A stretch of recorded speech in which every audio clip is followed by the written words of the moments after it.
What's up, squad? It's Brandon from the Bantu Sun. Thank you so much for joining me today.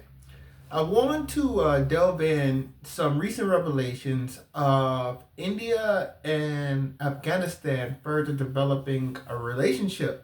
And there's obviously been recent meetings with top foreign policy officials in India and Afghanistan for the Taliban that have been meeting and working on developing those relationships. And although this is nothing new, this is just uh, basic game strategy as far as the enemy of my enemy. As you know, there's been some chasms or breakthroughs. If you watch the channel, you will know there's been some chasms and breakthroughs with and some turbulence between the Pakistan-Afghanistan relationship. And there's numerous reasons why this is the case. And Pakistan, one of their top geopolitical aims has always been I don't want to say the suppression, but definitely the subordination of Afghanistan. And India being India, and having that very antagonistic relationship with Pakistan, they've kind of been open to relationships with Afghanistan, even though Afghanistan, I believe, is 180 degrees to the values of India in any shape, form throughout history. They have been rarely, if ever, aligned. Completely two different places, but Afghanistan has a thorn in the side of Pakistan, and and India has always admired found value in that. But it's kind of one of those things where it's good to be at the right place, or better to be at the right place than to be right. So, and this is geographically speaking, and geostrategically speaking as well, is rolling into this new 21st century. And the more I dig into it, the more I think I've kind of underestimated the role of Central Asia. And I think I underestimated because I didn't put it in its proper place and time. So when I go back and I look at the wars from the 19th century, um, of the Great Game and what the British and Russia were trying to accomplish in Central Asia and Afghanistan, I kind of said, why Afghanistan with so many more valuable places, so many bigger things to do. But as I evolved in my logic, and I talk about the Crypt Six in the 21st century: China, Russia, India, Iran, Pakistan, Turkey. So when I talk about these places, and you realize that the fate of humanity, as in the role of history, really depends on influence within Asia, at least for scaling opportunity, right? So a lot of Europeans, a lot of wealth they've had, it started off with their ability to access the spice markets and the merchandise markets of Asia, right? Whether you're talking about the British in India, or French in Southeast Asia, or the Dutch in Indonesia, etc. And of course, the Americas was available to the Iberians, the Spanish and Portuguese. But when you look at net residual, the nations that did most was able to accommodate more sustainable level coming into the 20th centuries. It was France, and it was the Netherlands, it was the British, it wasn't necessarily Spain and Portuguese. And that's obviously because of the appetite for goods within Europe, um, as well as, the turbulence that happened on the Iberian Peninsula. Nevertheless, Asia is a great focal point because it is the demographic center of humanity. Billions and billions of people live on Asia. It's the largest continent. It's not the most geostrategic centered continent, but because of the demography alone, and therefore consumption, market, economics, this has competition. This has all made Asia more or less the centerpiece of human civilization. And I constantly say all five great religions. Are you talking Hinduism, Buddhism, Christianity, Islam, Judaism? The five great religions all come from Asia in one form, shape, or another. So this speaks again to how important Asia is. And when I talk about China, Russia, India, Iran, Pakistan, and Turkey, they all have an Asian footprint. And what's in the middle of that Asian footprint is Central Asia. And Central Asia, because it's been off the coast, has been, and therefore it's a higher level form of geostrategy, because first you need to get coastal access, and then you can penetrate the interior. Once you can control the interior, you know, it's all it's game over. You look at coastal America compared to when America was able to penetrate the interior and move past the Appalachian and all those good resources, that bountiful agricultural land, those resources, the oil, the coal, all those things revealed themselves. This is when America took off like a rocket. And I think you got something similar here. It's because the center provides the nexus in its gateways to move omnidirectional and access so many parts of the markets.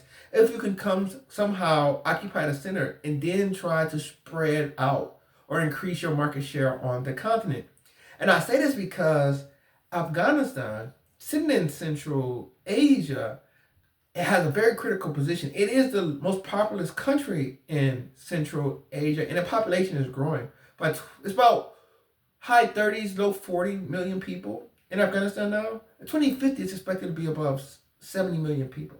So you have a growing population. And in Central Asia, you can see this is where the fight for influence is going to happen, because Central Asia, I always talk about, it's a cake layer. And it's like so much of demographic history, you can see the culture within the cake, right? And in that northern layer, you have your stands, you have your Turco-Mongolic people, right? And then you start to move down and you get these Indo-European groups. You get your Pashtuns, you get your Tajiks, all these groups that make up that Central Asia. This is where they meet in Afghanistan. And then you move down the southern part of Central Asia. You start moving into Pakistan. Then you start getting your Indo-Aryan people, your Punjabis, etc., your Sindh people. And you start moving into the subcontinent. So you can see all of these different groups meet here. Therefore, they're going to have to compete here. And therefore, more powerful versions of themselves are going to try to exercise influence here. Turkey is going to try to exercise influence in Central Asia through the northern Turkic-Mongolian people. Iran historically is going to try to influence the Indo-European people where they can, such as the Tajiks or the Hazaris within Afghanistan. And then, of course, Pakistan is going to try to exercise its influence, but it doesn't have an anchor ethnic group within Afghanistan, and they have historically worked through religious zealotry, i.e. the Taliban, which has focused more historically on religious goals as opposed to nationalistic or ethnic goals. And this has always been how Pakistan has played this game. So that's why I found it interesting. So India doesn't, such as Pakistan as well, doesn't have necessarily an ethnic anchor historically in Afghanistan. But they can provide the opportunities for Afghanistan if they wanted to protest, if the Taliban was to grow out of this, to protest the rule of Pakistan on Afghanistan. And that's why I always thought, this is the great problem with former Prime Minister Imran Khan is Pakistan is worried. I think he's going to be too soft on the Pashtuns. And he's not going to check Pashtun nationalism as another or an Indo-Aryan Pakistani prime minister would. And I think this is a great concern of Pakistan. So it's very interesting to see India try to develop this relationship with Afghanistan. Afghanistan, some things can change, some things can't change. Geography can't change. But Taliban, maybe they can be influenced. Maybe they can progress. I do have a theory, and when I start to see a certain pattern emerge, it's no longer a coincidence. And that theory is, I think the West, primarily the U.S., has exercised the strategy of, if we can't influence them, let's sabotage them, right?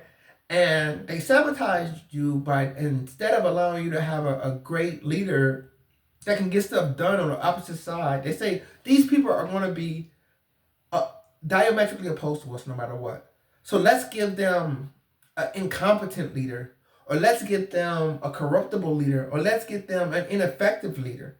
So basically the strategy will be an ineffective leader of my enemy is an ally to myself. Regardless if they're my enemy, they are an ally to myself because the leader is deficient. And the reason why I say I create this pattern, because when I look at who America says are the great villains All of them are secluded and isolated and deficient. Whether you talk about Cuba, Venezuela, Iran, North Korea, none of those leaders have been able to truly negotiate, build alliances, develop markets. They've completely operated on the fringes. Can you think of a greater ally than Soviet Russia or the Soviet Union occupying a Russia which America can't influence? So, but the Soviet Union, communism was America's greatest ally. It kept Russian influence, Russia's largest demographic, Russia's vast array of natural resources out of the commercially developed portion of Europe. Just because they were communism. And they can use communism, America used communism as the boogeyman to get these European countries to come cuddle up closer to them, right? So that's why I say I think America has more venom for Russia now, outside of communism. They have a greater desire for regime change because Russia was, after communism, started to prove itself effectively. Its businesses started to right size up. It started to open markets. It started to build alliances and develop itself. And I think that pattern goes over and over. And now we say, okay, guys, we got to take these guys out. They're doing too much. Do you think Israel will be this muscular in the Middle East if the Shah wasn't overthrown? If it wasn't zealous religious fanatics running the country that had really no ambitions to highly develop their populations on a global scale? Israel's greatest ally has been a theocratic, zealot Islamic state in Iran. America's great ally, Cuba. Cuba did not seek to provide an alternative voice of development or model of development in the Caribbean. They became communist and inward looking. I mean, these guys are still driving cars from the 50s.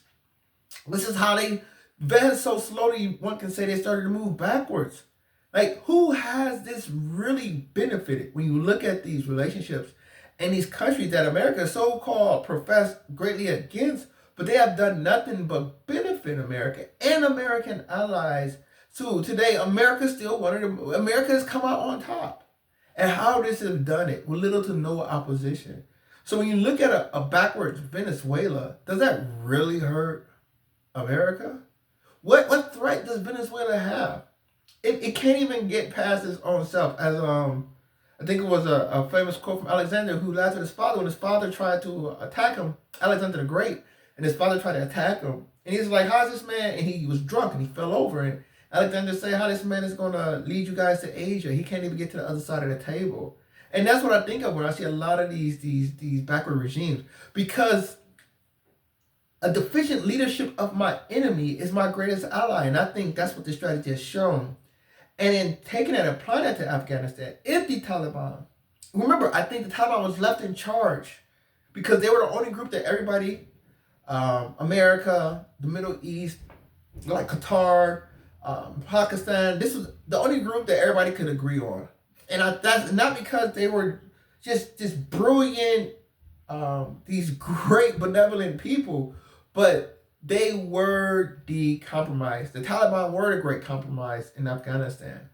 And I think that's why America left the weapons, etc., etc. I don't think those weapons were left by, you don't leave billions of dollars of weapons by accident, right? It was left there to get a regime a sense of integrity so that another rebel group or another outside country didn't try to do anything funny business, because everybody already came to the table and said the Taliban are taking over, hands off, right? And if as India grows, and as their interest grows in accordance with their economic health and their military health, I think, Afghanistan really provides a gateway to a very pivotal region in this world. So it's just my thoughts, and I just thought that's interesting. As I always talk about 21st century, the development of the tripolar world with America, China, and India, and how they geostrategically see the world, and how they're trying to carve it up to provide a slice of the pie for their own groups. But just thinking out loud, I'm not at the table, so this is not insider knowledge, but only speculation from the outside as I try to discern the things that do and don't really matter in this new great game. So I would love to hear your thoughts. Comment below. Like, share, subscribe if you enjoy the content. Until next time, take care. Bantu up.